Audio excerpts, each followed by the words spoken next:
podcast. I'm Justin Bizzarro. I'm your host. That's Bizzarro, and you can find me on social media at Justin Bizzarro on both Facebook and Instagram and TikTok. I've recently added that. And you can find the podcast at Justin and the Food Entrepreneurs on both Facebook and Instagram as well. I'm a food entrepreneur. We started this podcast to give back. We don't advertise. We give it away for free. So thank you everyone across the world who's listening in. We appreciate it.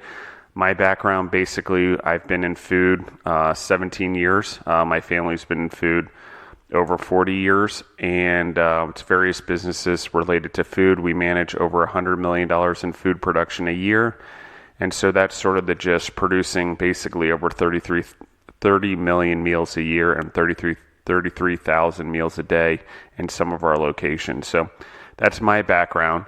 Today, I have with us Chris VanDyne of Cosmic Pie Pizza from Oakland, California. How are you doing today, Chris? I'm doing good, Justin. Thanks. And so, Chris, let's dive in right away. I mean, what's your background and how did you sort of take on this venture, being pizza? Yeah, well, I've always obviously loved food and just kind of got into cooking it and making food more with an ex-partner who had a passion for it. She kind of taught me the ropes, and what's not to like about pizza? It's kind of the best food in my mind. It really incorporates a lot of kind of cooking skills that I think are key in the kitchen. You get, first and foremost, you get the bread making, which, baking is definitely kind of has that aspect of science, as well as flavor and just all the elements that I find interesting in cooking. And then, messing around with various sauces, toppings. I mean, you really get an opportunity to create something great with pizza. So I just kind of launched into that, and with the mind of following your passion, just figured, why not start a little pop-up restaurant? And that's what I did at the farmers market in Castro Valley, just pretty close to Oakland here. I did that for about a year or so, and now I'm just kind of doing it at various private events, just making pizza, just like I said, just following the passion. Well, this should probably be my most important question with the audience. Being a person that obviously sells pizza, what is your favorite kind of pizza? Toppings, etc. Well, I'm actually a vegetarian, so I don't put meat on my pizzas. I know most people are probably going to say like pepperoni and all that. I like to get really experimental with my pizza, and probably the best one that I make that really kind of has really popped some eyes over the years is my hoisin pizza. So it's like a hoisin, almost like a teriyaki sauce base with walnuts, blue cheese, peaches, and fresh cilantro on top. I really like that one. So, and I want to dive more into your pizzas, but just a question: do you make pizzas with meat, even though you're a vegetarian? I don't. I made one the other day at a tailgate party I did for the big game out here, Cal versus Stanford, but only because someone brought pepperoni and salami as a topping and told me to put it on the pizza for them. Otherwise, that was probably the first meat pizza I've made in like 4 or 5 years since I've gone vegetarian. So, okay, and I want to dive into this, but so tell me more about the different types of pizzas you make. I mean, do you customize it, or is it something you have your favorite pizzas and go from there? So how does sort of all of that work? Well, I kind of look at cooking as my creative outlet. So I definitely don't stick to, I always have like one or two kind of specials on the menu. When I was doing the farmer's market, essentially I would have a few pizzas that people, got used to, and they were the fan favorites, so to speak. And I would have those on the menu regularly, and then I would always do one that was like a special, and I would use that special to get creative and kind of create something new every week. So that's how the hoisin pizza came about, and then eventually, people liked it so much that it became one of the regulars. So, it's kind of a mix of both, where I'm doing some pizzas that are the same every week, and then using the special to kind of create some new flavors. So, we talked a little bit about it before we got on, but you don't have an actual retail store. You're more of you take the pizza to the people, and you're like a pop-up restaurant. Is that correct? Correct. So I have 2 portable ovens. They're called rock boxes by a company called Gozni out in the UK. And they run on propane, or they do have a wood attachment, but essentially they're mimicking the brick oven style pizza. So like they're Neapolitan style pizzas, and they're cooked at high heat. So these ovens get up to 900 degrees Fahrenheit, and really get that kind of Neapolitan charring that you want on the crust that you're going to see out of wood-fired brick ovens in the traditional Neapolitan style. So and I want to talk about that more too, because one, you're the first pizza company or pizza entrepreneur we've had on the podcast. So what is when you say Neapolitan, which is from Naples style, but I believe, and what is that? What's the difference in that pizza versus other pizza crusts? Yeah, so it's a high heat, like a hand stretched pizza that traditionally doesn't have. It's very simple ingredients, so it's going to be flour, water, yeast. For me, I actually cultivate my own yeast, so it's a sourdough crust. But I think a lot of Italian pizza makers in Naples and the folks making Neapolitan pizzas will use commercial yeast, but it's essentially no oil, the way a New York style pizza might be, or even Chicago and Detroit style might have some oil in it. It's really kind of pure ingredients. So flour, salt, and water, and yeast. And then it's cooked in a very high temperature oven. So, 8 to 900 degrees or higher. And it's just kind of blasted with heat. So you're going to get some of that, like that charring where you see the crust that is almost blackened in leopard, what they call leopard spotting is the term that they use. So it's going to be the small little bubbles that are blackened. That's sort of the typical look for a Neapolitan style pizza. So it's not to be mistaken if it's burnt or not. It just has the bubbles because that's part of the appeal, that crunchy sort of flavor integrated in with the pizza and the marinara sauce and the cheese or whatever type of sauce it is, etc. Correct. I would say that you don't want to burn the crust. It's going to be almost like a white to golden color, like around the majority of the crust, but then you're going to have some of these little bubbles that pop out and get blackened, and that gives it's the Neapolitan, its crust, its kind of signature flavor. And that's a result of you ball the dough up and let it ferment in ball form, and then you press from the middle of the dough out to the edges, and it forces the air out into the crust. And that's what it enables it to bubble out and blacken, giving it that flavor. Okay, so let's dive into.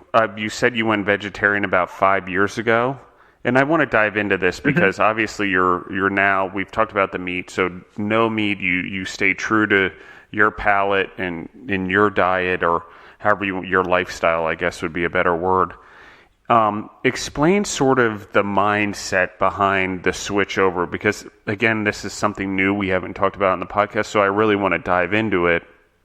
And really, I'm curious about it because Deborah and I, we just watched the Game Changers documentary on Netflix. So I'm curious about, the vegetarian lifestyle and how you came to a decision to go that direction, if you don't mind talking about it. Yeah, no, absolutely. I mean, I almost, it's easy I could probably talk for an hour on this alone. So I'll try to summarize it as best as I can. I think it had always kind of been on my mind a little bit just surely out of a love for animals. I mean, I have two dogs. I have actually 2 dogs and 4 cats. So grew up with animals, just, love animals. And there's always just been a little bit of do we really have to be killing animals in order to survive in the back of my mind? But, meat is delicious. So I just kind of turned a blind eye to it. And then just one day, I was at a music festival, and one of my friends kind of turned me on to a couple documentaries, Cowspiracy, Forks Over Knives, to name a couple and it just kind of allowed me to see a little bit more of the sort of practices that were going on with factory farming, some of the health benefits of going vegetarian for some people. And there was many different things that were kind of pointing for me to go vegetarian, some of it just being like a spiritual thing that's just, not wanting to harm another life form unless you have to. So to kind of answer your question, it was multiple different sources kind of pointing at it, and it just made me decide to do it. The main thing for me is that I don't actually want to kill animals. And so I didn't feel it was right for me to delegate someone else to do it for me. You see what I'm saying? So no, absolutely. For some people, yeah. And for some people, you know what, they might be okay killing animals, or they see, animals as food, not as pets. And for those people, I get it. You go on enjoying meat. But for me, I just don't see animals as a food source as much as other people do. It's a totally personal choice. I'm not saying that it's right for everybody, but that's what I felt like it was right for me. Yeah, one of the things that I find interesting in it, and as someone who does eat meat and has started moving more towards more vegetarian-based foods or plant-based foods, not just because I feel better when I eat that way, and less grains and stuff like that, and minimize some of that stuff that's in my diet, and cleaner foods for sure. Being in food as long as I have, I understand that, the compounding effect of food and things like that on people. So I'm always interested how people get where they are. I got where I am through one, exercising and wanting to feel better about myself, but mainly because I've been in food for so long, particularly in health food, that I've began to understand food differently. And it's always different for people, and it's something we do. Obviously, you're supposed to eat 3 to 4 meals, depending on what diet you're on a day, or just in general to survive. And it's a personal expression of who we are and what we think and our beliefs in a much deeper level than we ever account for. And so, totally. hearing what you said, I mean, there's a core value there and a core belief inside you that has to do with animals and cruelty and things like that. And that's where it resides with you, and how you demonstrate that it is and practice it, not only thinking it or having a belief, is in your food. And I think that's pretty cool. So I can't imagine it's a big step, but it's discipline, I gotta say, and when you believe in it, it probably makes it that much easier, because I know for me it's a lot easier to give up gluten and give up potatoes and things like that, because I believe in the diet and lifestyle that I'm living. So that's pretty neat. Totally. And Yeah, and it's a big part of why I wanted to become, kind of get into the food business, because I feel like it's an opportunity for me to make an impact. That not only is cooking a passion of mine, but the environment is a passion of mine. Animals are a passion of mine. So it's a way for me to do the thing that I love, and also hopefully make an impact on the world, where I can make pizza, something that has traditionally been eaten with, covered in meat, and show people, hey, you know what, you can also do it without meat and it still tastes great. So, and hopefully that can, just building our awareness of that a little bit, can help to reduce some suffering in the world, and raise a little bit more awareness of how animals are treated in these factory farms, what environmental impacts, huge animal farming has on the world. So anyway, that's kind of how I got there as far as making only vegetarian pizzas.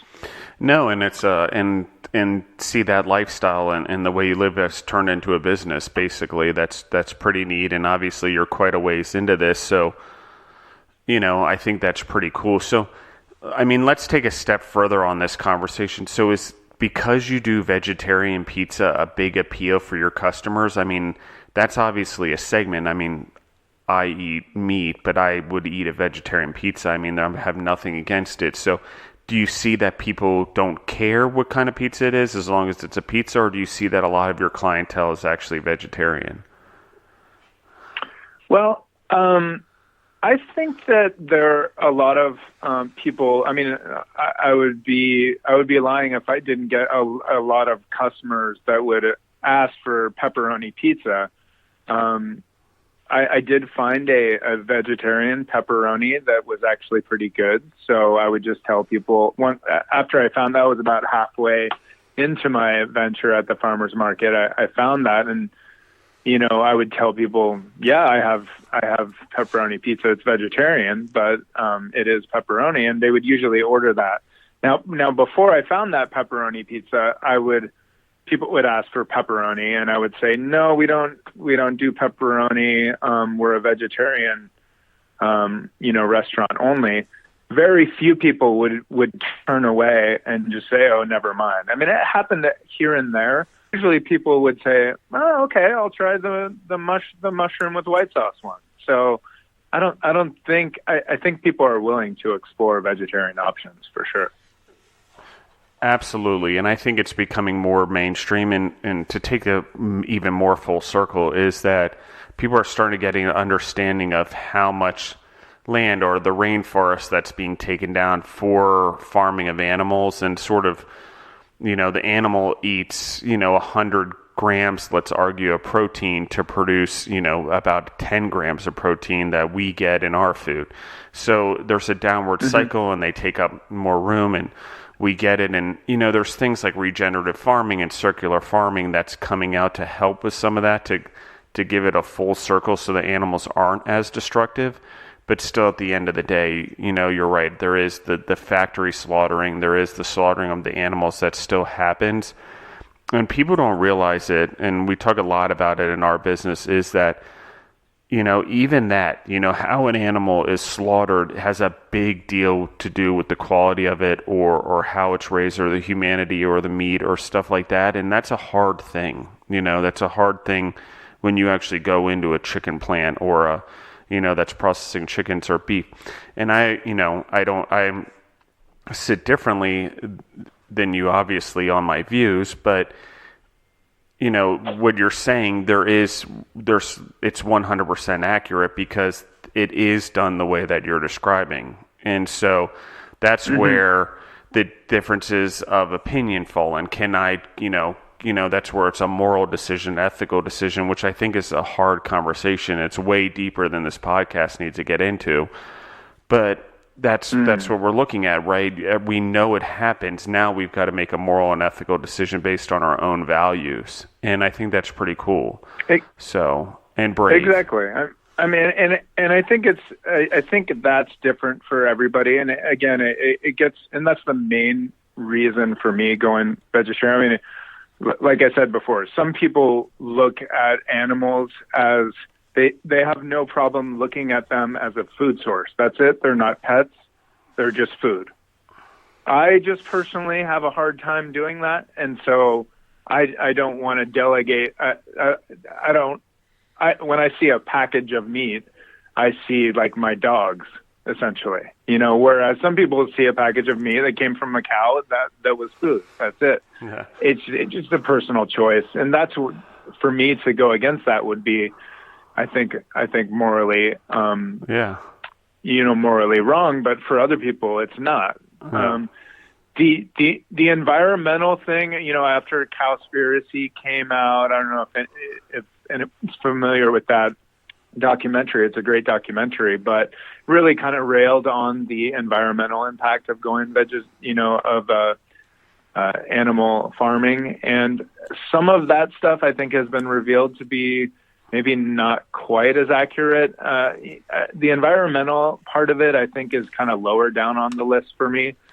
But I think everyone agrees, meat eaters, everyone, they agree that the factory farming and the treatment of animals, I mean, if you watch any of those documentaries, if you have any resemblance of a sane mind, you would agree that those practices are wrong. So, I think it's just bringing awareness to that stuff and letting people make their own decisions. So. Well, and I would be surprised, honestly, and I know 4-H and stuff, people have pigs and cows and they understand it, and there's a difference there in the understanding they're kind of the pet, but they're also the food source and stuff like that, so they get a different relationship there. But I would be surprised if a lot of people didn't sort of have the dilemma that goes on, which is, I have a dog or I have a cat and then I'm also eating meat. I mean, cross the mind at some point in time. I mean, I'd be surprised if most people, that had animals as pets didn't every once in a while question that or think about it. Because I know I have, even before we've ever talked, it is something that every once in a while I'm like, so it's like, am I being a hypocrite about this by, eating meat on my plate and then wanting to love my dog and wanting him to live forever and doing whatever I can, you know what I mean?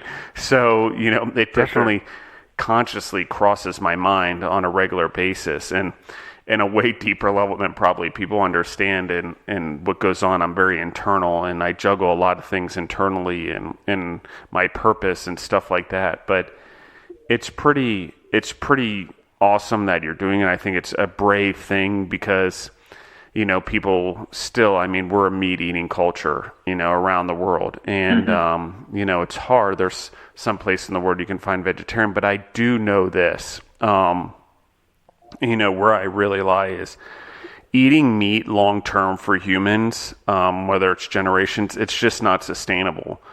The thing is, the more we grow as a population, we're going to need more efficient food sources and animals growing fields of corn and whatever else and wheat and whatever else to then feed animals to feed us.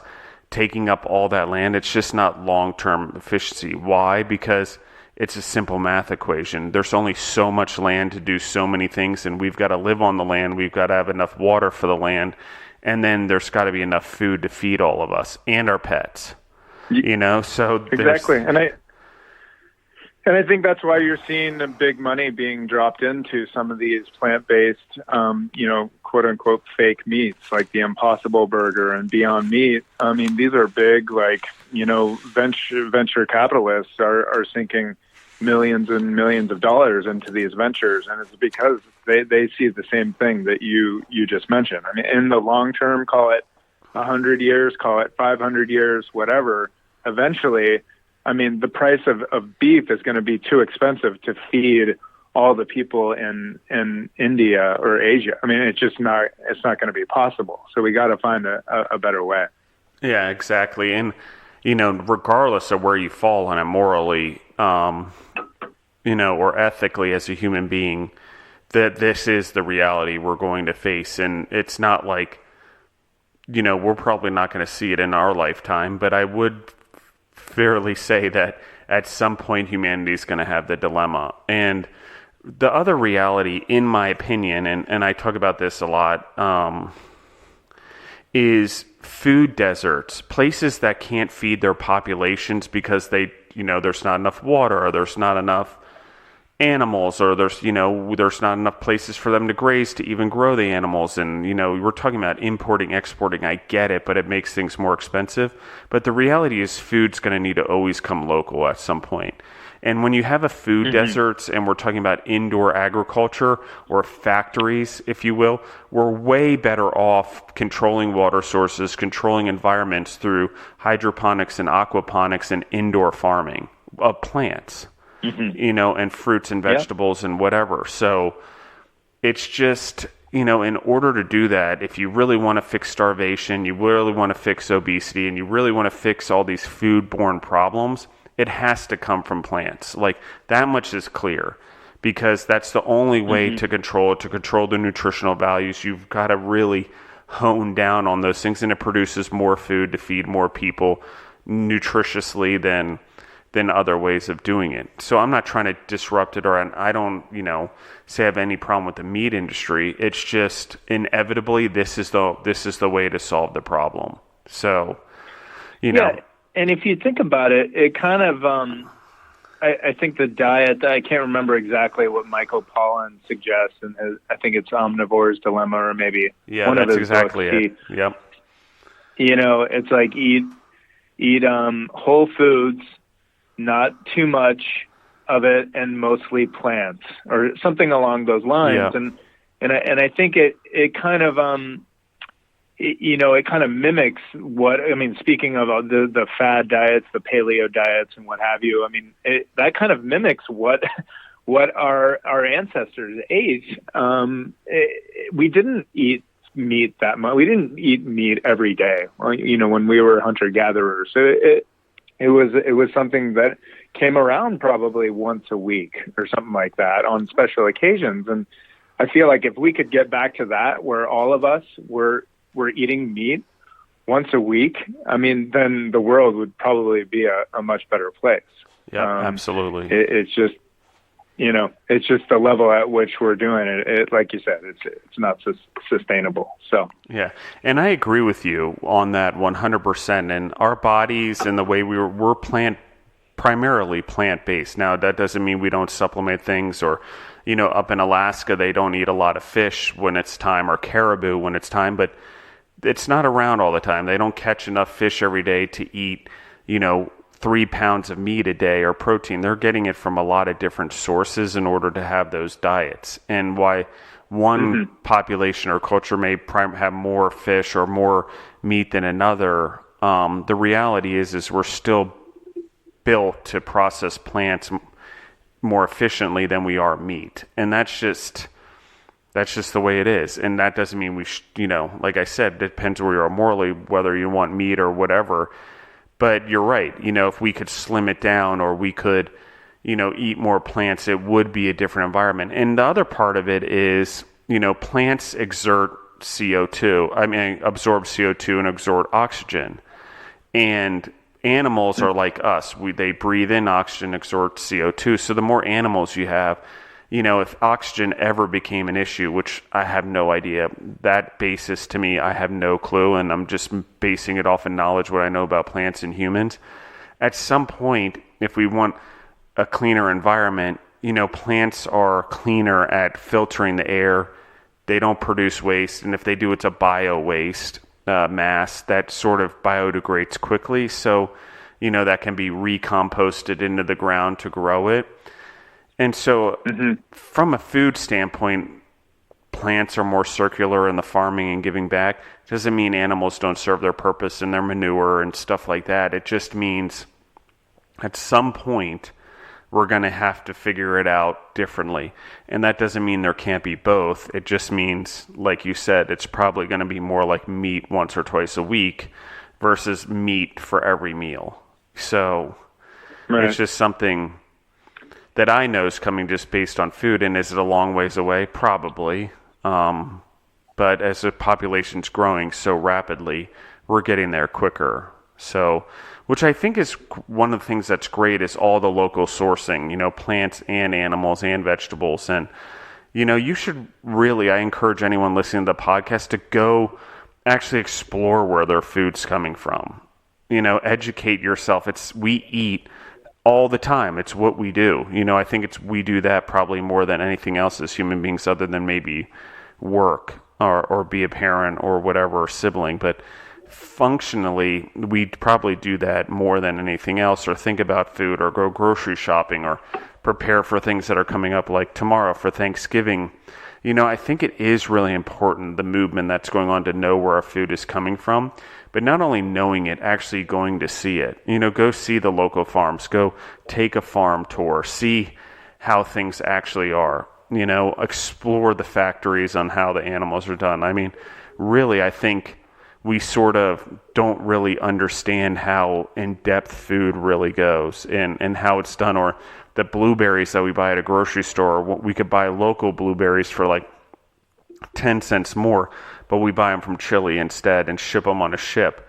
And, what does it mean? Do they still have nutrition in them? Well, how fresh are they? Not as fresh as the one locally, and if we buy the ones more locally for 10 cents more, eventually the demand will go up and they'll produce more supply, and maybe it'll even out to where it's not 10 cents more. So things like that, I think, are just, I've opened up a can of worms here, but I appreciate the conversation. Yeah, like I said, you can definitely talk about this subject for hours, but I would encourage your listeners, if they're interested in this subject, there's a book by Barbara Kingsolver. I can't remember the name of it, but I'm sure you could look it up and find it. And it's about her living on a farm for a year and committing to eating nothing but food that she and her family grows, as well as the food that's in their local community. So at farmers markets, they have a rule where they can't go more than like 10 miles to get any of their food. It's a really, really fascinating book about, how to grow. She goes into the seasons, like what foods are good at certain times, how to grow them, how to find the best food at local markets. So it really eye-opening, and speaking to your point about buying local. Yeah, and I myself have read the book, and it's actually called Animal Vegetable Miracle. I remember right. I think that's the one you're referring to. She has many books, if I remember, but I read that one. Gosh, I don't even remember now, but a few years ago, and I think it's pretty cool. And it is. Definitely. If you live that way, you're not slaughtering an animal every day. You don't have enough animals. They still have to give birth to new animals, And so that's right. Where we really start to think about it. How does it work? And what does the industrialization of farming in terms of animals really mean? And even fruits and vegetables in a lot of way, and how much corn, soybeans, and wheat we produce in this country versus the variety of other fruits and vegetables that are out there. So, all right, I want to switch topics a little bit. So, Chris, let's get into more of the business stuff, because I'm going to keep going down the rabbit hole because my mind's gone in that direction. But no problem. It's, when you do these events, do you do them solo? Tell me a little bit about how you get an event. How do you put together a team, if you have a team, things like that? So when I was doing the farmer's market, it was just me and my wife. I needed my wife there because she kind of ran front of the house. She was handling money, operating the cash register, and she would help to, cut up the pizzas, even cook them sometimes when we were really busy. But mainly it was because she had to handle cash, and per the, health code regulations, you can't handle cash and then go and handle food. You have to, we had a wash bin there. So because of that, aspect of handling cash, right, you really need a second person in that type of setup. Now, when I do private events, I can actually do those by myself. If I would say at like 50, if the party is about 50 to 60 people or less, I can handle that by myself. The one thing with pizza that's tricky, though, and what I always tell people before they hire me, is that I'm good if you guys have other food options going on besides just the pizza. And it's a situation where, you come up, I have like 4 pizzas out and people just kind of grab a slice or 2 at a time and then go on and mingle. If it's a situation where you have like where I'm making pizzas for someone as they order, that's where, parties become a little bit tricky because typically everybody wants to eat at the same time. And pizzas don't really work well in that situation. I don't know if anyone's ever, had like a food truck cater a party where they're doing pizzas. It ends up being a long wait because even in my, my 900-degree ovens that take 2 or 3 minutes to cook pizzas, I mean, if you get 50 people all ordering at the same time, it just doesn't really work. So for me, it works a lot better when I'm firing out pizzas. I have 4 pizzas laid out or 6 pizzas laid out at a time, and people are just taking, a slice or 2 and going on their merry way.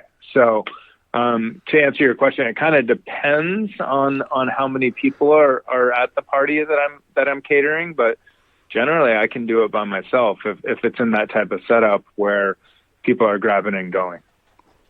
Well, and I mean, that's so efficient. I mean, you really think about it, you're doing it all yourself. You don't have to worry about labor or overhead, and you're making the pizzas. Mm-hmm. I bet it's kind of exhausting, but you're probably used to it now. And I say that relatively. People might say that about my life as well, and running around and being on planes all the time. But it's it's cool because I didn't, for me, and I'm just going to, I never thought about it that you could cater events and go to events and almost pop up catering events related around pizza, because in my mind, it always had to be brick and mortar or a truck or whatever. And so that's sort of where I am with that. I think it's just a really cool concept. So obviously when we reached out to each other and talked about the podcast, and I looked at it and I'm like, okay, this is a really neat concept because, it's unique to me. And while it's a traditional food and everyone loves pizza, it's hard to get pizza to people, when it's outside or it's an event or it's a party. And like you mentioned, the football game, how do you get it there? And you figured out a way to do it, which I think is really cool. Yeah, I mean, that was definitely the hardest part is, I had to unload I have a little cart and I have 2 tables. I mean, all I need is a 7x7 space. And there was probably 40 or 50 people there. If you go above that, if you're getting into the 150 people person party, I probably need both of my ovens, my little rock boxes, and I might actually need a little bit of someone else helping me to like cut pizzas up, just because the pizzas are going so quickly with that many people. Yeah, I mean, that's my favorite way to do it. I mean, especially because, my wife is obviously working pro bono, so she's just doing it to support me. So if I can leave her out of it, that's ideal. Or even go to a party where she can actually just enjoy the party if we know a bunch of people there and I'm just cooking pizzas, and then I'll even have a beer while I'm cooking. I mean, again, it's like a passion for me. So I almost enjoy going to, like, if I have close friends that are throwing a party like that, I'll offer to cook pizzas and they can just cover my costs, and I'll just do it as an attendee and have a few beers, cook some pizzas. Why not, Well, it's good marketing, I bet, as well, getting people to taste the food and just be there. And, I mean... Exactly. Which brings me to the next question is, how do you market your concept? How do you get people to buy in or procure your services? It's really just word of mouth. I mean, I have a 9-to-5 job. So this is just something I do on the side. When I was doing the farmer's market, it was every Saturday, and it did get to be a lot. I mean, it was like probably 10 hours of prep, plus another, 6 or 7 hours at the market a week. And the 10 hours of prep was like, every Wednesday and Thursday night, I was at the commercial kitchen chopping up and toppings and prepping the dough and everything. It just got to be a little bit much, especially because I have a fairly demanding 9-to-5 job. So for me, going and doing the private parties where it's just kind of word of mouth, people stumble upon my Instagram page and just, send me a private message, and I just kind of do it, once a month or so, and that's more my speed than having to do it every week. So I'm actually not really vigilant about marketing it, only because it's just it's more like a hobby for me right now. One day, will I be ready to jump off and do it full time? Possibly, but for now, I'm pretty happy. It's not like I'm in a dead end job, 9-to-5 where nothing's going on. I have a pretty good job full time, so I'm not in any rush to do the pizzas full time at this particular moment. Yeah, I think that's awesome, and you never know where it's going to go, and when the time is right for another season in your life or a transition, or if it's the right way to go, I think you'll know for sure. But I think that's a great thing that you're sort of letting it do what it's going to do, and when the time is right, if you need to push it to grow it and take it on full time, I think that's pretty accurate in the way it should go, my opinion mattered. But it's just really cool that you have such a good mindset about it.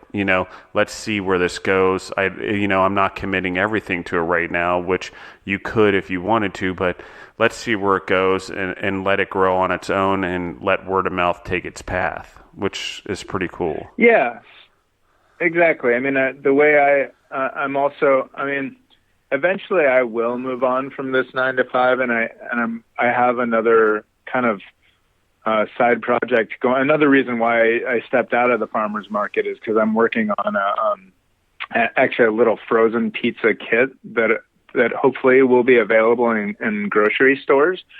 And if that really takes off, then I'll be able to kind of do that in tandem with the pop-ups and really make pizza a full-time business. So I'm hoping that the frozen pizza kits kind of give me that foundation to do that in the next year or so. So to kind of, address your point, hopefully that's the point at which I know that I can kind of jump off and do pizza full time.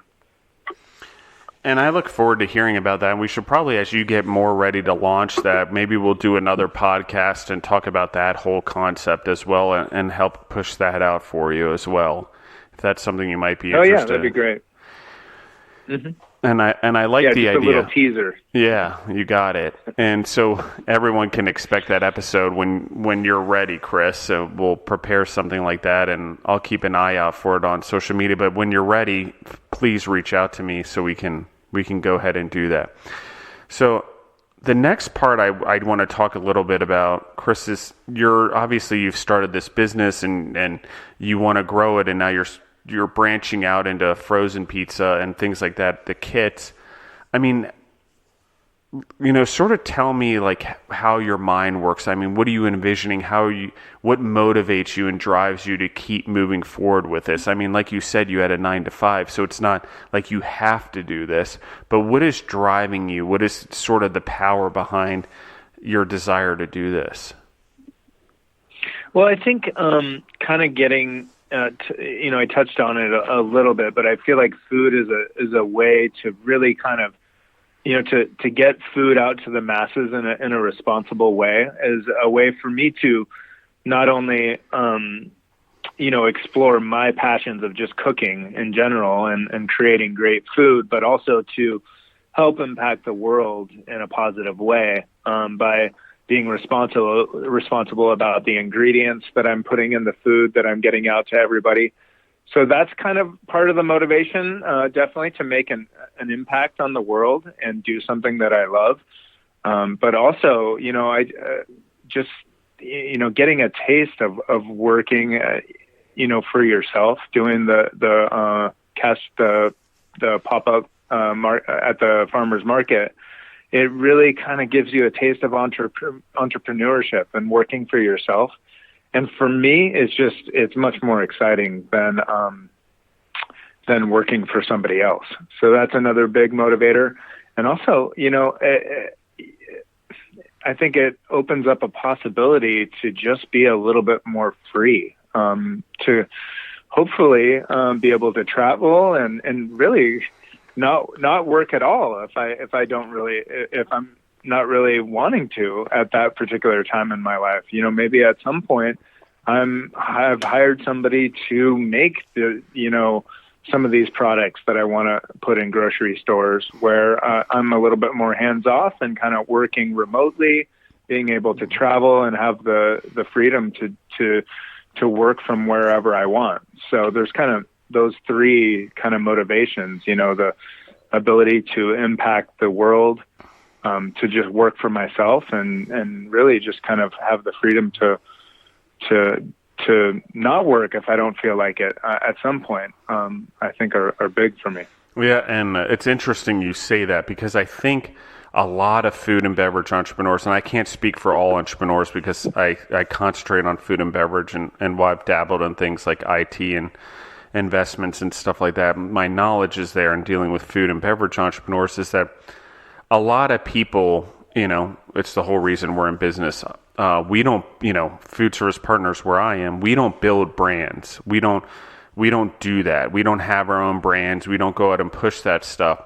We have food entrepreneurs like yourself that come to us to make their food and make their goods for grocery stores or hospitals or whatever, jails, you name it.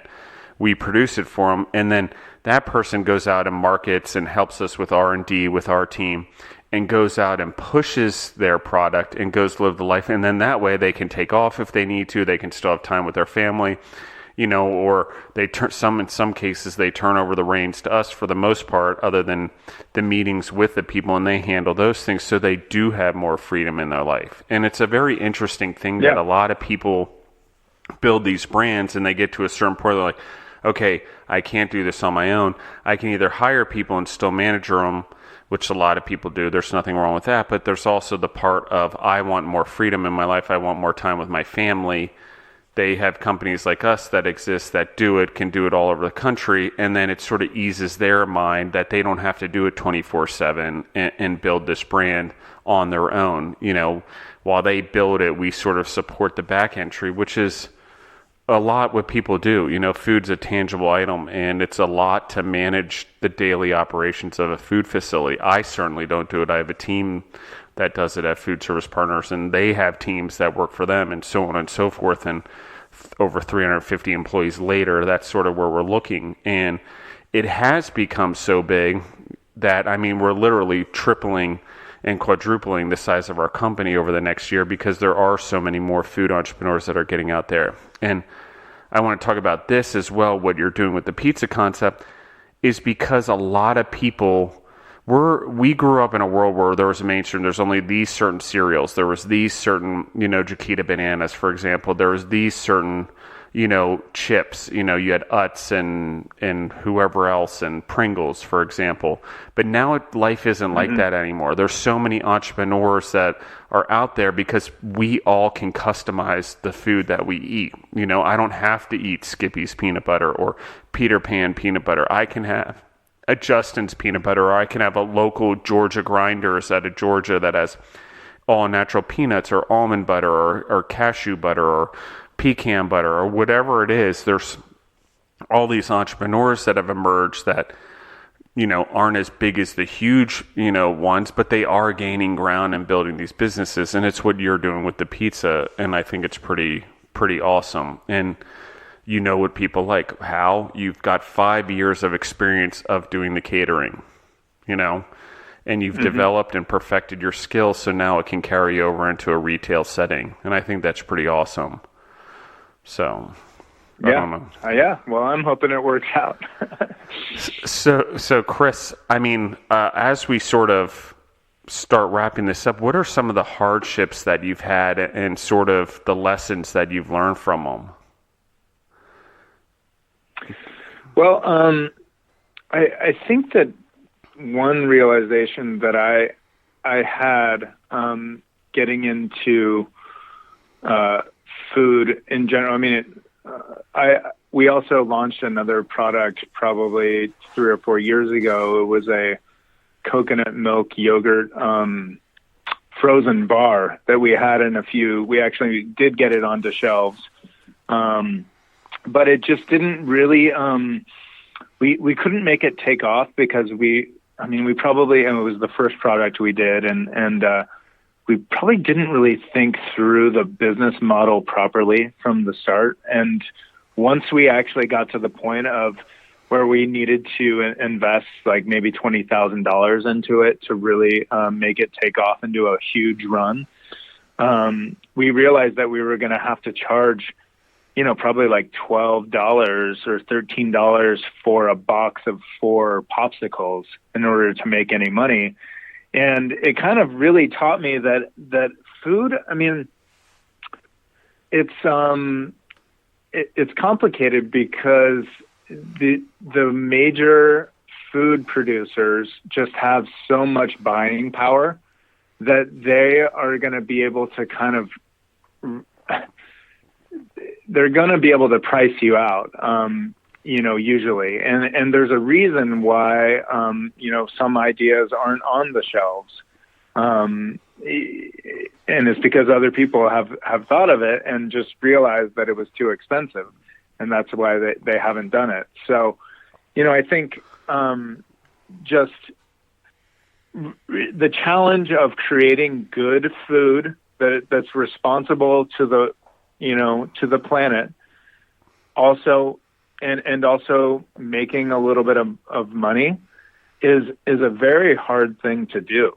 And I think just like kind of going through that experience of realizing that we didn't really think the business model through, and that you have to really, figure out what your costs are, like up front. That's the first thing you need to think of before you start on a venture, and kind of failing at that, for a lack of a better word, was definitely a hard thing to go through. And just realizing that, it's a tough business where there's big players that are always going to, be there to kind of compete with you. And it's hard, and building a brand in that environment is tough.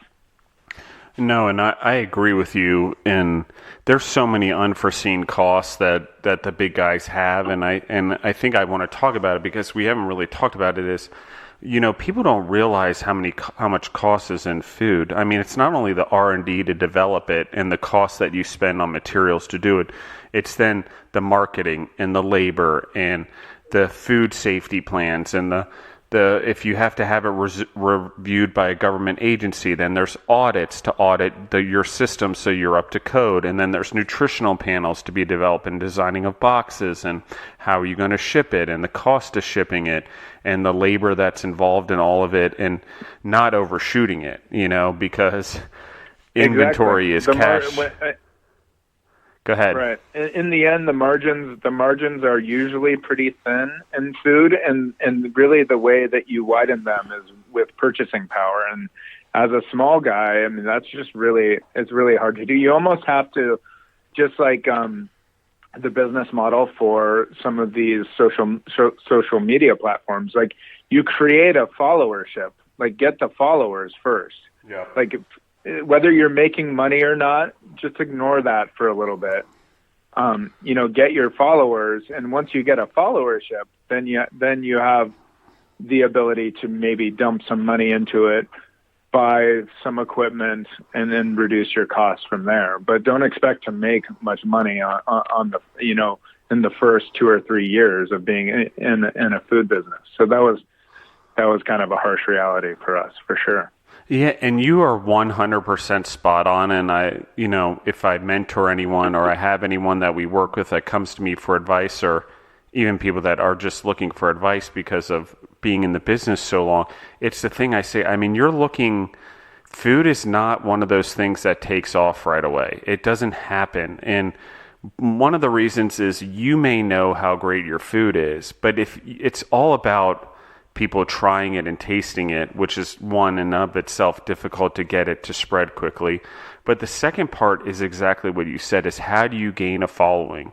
Social media is great because you can use photos and stuff like that, but word of mouth and food still really matters, because it's literally food in your mouth marketing. And it's how do you do that? So it's understanding that it's really the hockey stick model. And while that's a lot of startup businesses and getting them off the ground, food is that much more, because it's not, you can't sell it off of a box. People may buy it once, but if they buy it once, how the flavor and the experience and the story and all of these things really matter, which social media now does so much of. If you can get people to taste it, if you can get them to listen to your story, if you can get them to buy into the concept, if they're, in your case, their moral and ethical idea of food aligns with yours, that matters. So there's so many different things that matter for that following. I agree with you. Before you pump real money into it, you need to understand the hockey stick, because even if you pump money in at the beginning, it doesn't matter. You're going to have the same system no matter what before it really takes off, and you're going to have to put in time to marketing and trade shows, and as you did, farmers markets and catering, and how do you get the food out there? There's a lot of that buildup, and it's tough, and it's a lot of patience, and you're going to have thick skin, because most of the comments you hear at the beginning are not always positive. So right. That's a tough one. I mean, I think what I would like to do is really get that followership in a small sort of ecosystem, and then, take that sample size and show it to an investor and get someone else to invest, drop like a bunch of those. That's probably the smartest way to do it. But first, you got to get the followership. You got to get some loyal fans under your belt before you do that. So absolutely. And all right, so Chris, my last question for you is we're sort of on this leadership kick. We're kind of in the second season of recording and changed the formats a little bit. But one of the questions I'd like to ask everyone is, as a person that's developing their own business and sort of become the leader of your brand, I mean, what are some of the core values that you think are important to a person or an entrepreneur to have, like some of the core values related to leading your company? Yeah, I mean, I think it's definitely important to, before you start out, to think about what it is you're trying to do, besides just make money. For us, I mean, we've touched on it a bit. It's like, how do we make an impact on the world? How do we show people that you can, have animal-free food and still have it be, enjoyable? How do you, create, packaging that's compostable, that uses your organic ingredients? I mean, whatever whatever values you want to infuse into the business, write them down and put them up on the wall and just have them there to remind you of what it is that you're doing. Because I think, having that physical reminder, will get you through some hard times, when you're burning the midnight oil, when something unfortunate happens, because it always does. Having that sort of mantra or mission statement kind of in the back of your mind, or like physically up in your office or bedroom or wherever you do your work, I mean, I think is important.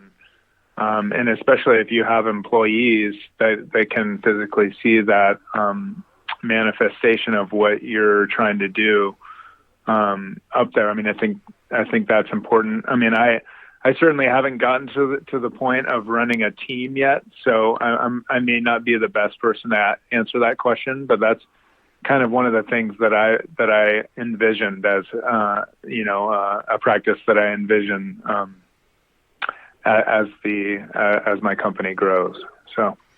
No, and I agree with that. Particularly the part about posting stuff somewhere where you can visualize it every day and make sure that it's in your mind or eye view on a regular basis. So you're aiming for that. I think the power of visualization on so many levels is so important, particularly in business. Like you said, if you want a biodegradable packaging, write it on something and post it so you see it all the time, so you're constantly reminded that that's a goal of yours in this business model. And, everything that you think of in food, you post it up. Deborah and I do a lot of this in our own business, or the ventures that we do, is you get all your ideas out there and you flush through them, but when you see them all together and you write new ones up there, and while it may grow, they're all there so you can see it. And for whatever magical reason and power of the brain or power of attraction or whatever it is, that stuff starts to come into fruition just by having it out there and looking at it. So I think it's really important as well that that's what people do and grow, and it's an important value to have, is the discipline to do that and to look at it every day, even if it's a glimpse. So for sure. Well, Chris, thank you so much for taking the time the day before Thanksgiving to really jump on the podcast with me and tell us your story about Cosmic Pie Pizza. And before we get off, as we sort of finish things off, can you tell people where they can find you online and on social media? Yeah, I mean, it's Cosmic Pie Pizza. We're on Instagram and Facebook. Really, that's mostly where I'm responsive is on Instagram. So find me there, and you can follow me. Shoot me a message if you're in the Bay Area and you need a private event catered. I'm happy to chat. Awesome. Thank you again, Chris, and thank you everyone for listening in. Everyone enjoy Thanksgiving. Happy Thanksgiving to everyone in the United States that's out there celebrating, and everyone have a great Wednesday. Thank you guys, and thank you again, Chris, for taking the time. Absolutely. Thanks for having me, Justin.